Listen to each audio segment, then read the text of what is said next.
దొంగతనం తాత్కాలిక సుఖమిస్తుంది. ఊర్మిళ నగరంలో పురాతనమైన వేప మర్రి కలిసిన మహావృక్షము గ్రామ ప్రజలు పూజలో అందుకుంటుంది.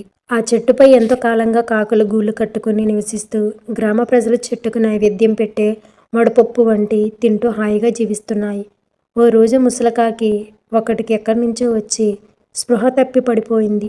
చెట్టుపై ఉన్న కాకులు దాన్ని చూసి ఎగిరి వచ్చిన చెట్టు దగ్గరకు చేర్చి సేవలను చేసి తెలివి తెప్పించాయి. పాపం ఆ ముసలకాకి కుంటిది. మెల్లగా లేచి తన చుట్టూ ఉన్న కాకులను చూసి ఆనందపడింది. అక్కడే ఉంటూ కొద్ది రోజులకు అది కోలుకుంది. తన గత అనుభవాలను ఇతర కాకులకు కథలుగా చెప్పేది. కాలం గడుస్తుంది. అయితే రోజు వడపప్పు తింటూ అలా గడపడం ముసలికాకి నచ్చలేదు. ఓ రోజు ముసలికాకి చెట్టుపై ఉన్న కాకులన్నిటినీ సమావేశపరిచి పెద్ద ఉపన్యాసం ఇచ్చింది. నా తోటి కాకుల్లారా, ఎంతకాలం ఇలా జీవనం? మీకు ఈ చెట్టుకు పెట్టే నైవేద్యం తప్ప మరొకటి తెలీదు.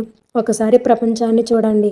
తెలివిని ఉపయోగిస్తే ఎన్నో రుచులను చూడవచ్చు అని చెప్పింది. కాకులంతా విని మోమాటం లేకుండా, మాకు వేరే రుచులు వద్దు, ఈ జీవితమే హాయిగా ఉంది, రుచుల కోసం దొంగతనం చేయం అన్నాయి.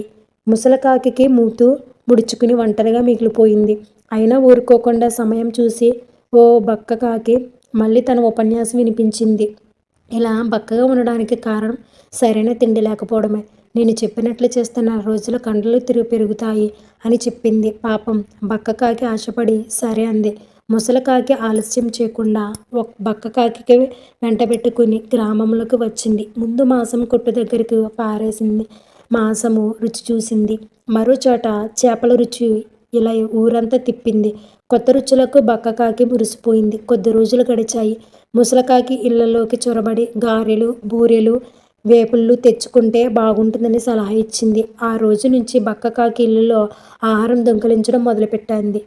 ఈ పని మంచిది కాదని తోటి కాకులు ఎంత చెప్పినా వినలేదు. రోజు రోజుకు దొంగతనం ఎక్కువైపోయింది. ముసలకాకి హాయిగా కూర్చుని తెచ్చిన ఆహారాన్ని లొట్టలు వేసుకుంటూ తింటూ బాగా బలిసింది.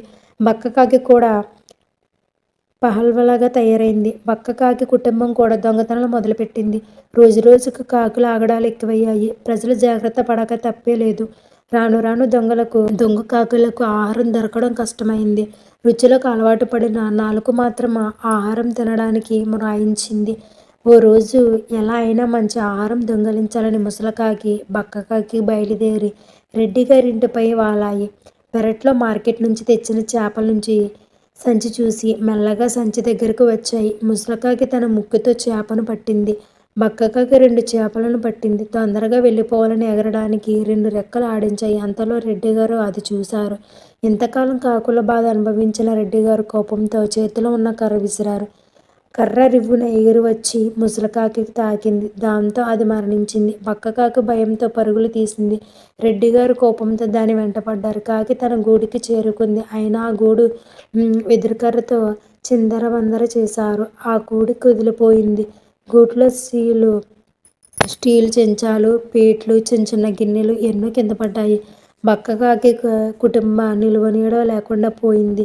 ఎంత ప్రాధేయపడిన ఎవరు ఆశ్రయం ఇవ్వలేదు. ఇక్కడి నుంచి దొంగతనం చేయనని మొరపెట్టుకున్నాయి. ఎవరి దగ్గరకు రానివ్వలేదు. కాకులు దాన్ని వెలివేశాయి. చేసేది లేక ఏడ్చుకుంటూ బక్కకాకి తన కుటుంబంతో మరో ఊరు వెళ్ళిపోవాల్సి వచ్చింది. నీతి ఏంటంటే దొంగతనం తాత్కాలిక సుఖమిస్తుంది, కానీ నిజం తెలిసిన తరువాత నిలువునీడ కూడా దొరకదు. ఈ వీడియో నచ్చినట్లయితే లైక్ చేయండి, షేర్ చేయండి. ఇటువంటి వీడియోస్ కోసం మన ఛానల్ని సబ్స్క్రైబ్ చేయండి. Thank you friends.